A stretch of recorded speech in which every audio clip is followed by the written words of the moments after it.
I'm going to show you a clip of RFK Jr.'s confirmation hearing, and I want you to guess which sentence is actually a clue that Trump is open to signing a national abortion ban. I agree with him that the states should control abortion.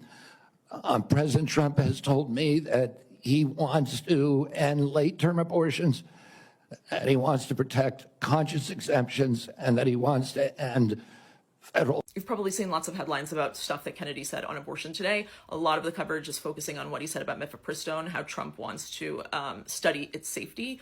I have something on that in the newsletter tonight as well. But what I think is really interesting and what I don't see people talking about is that comment on Trump wanting to end late abortion.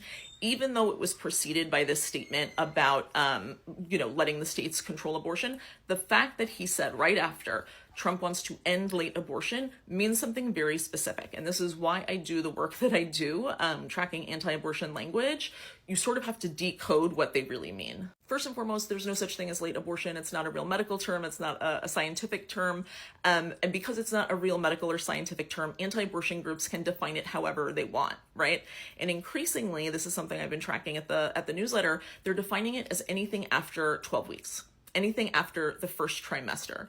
Even though this is not a real medical term, I think you would agree that most Americans, when they think of late abortion, do not think of the first trimester. The reason they're doing that, the reason they're trying to move the goalposts and define late abortion in this particular way is really specific. They want to give Republicans and they want to give Trump the ability to pass a national abortion ban while saying it's not a national abortion ban. It's just a restriction on late abortion. It's just a minimum national standard.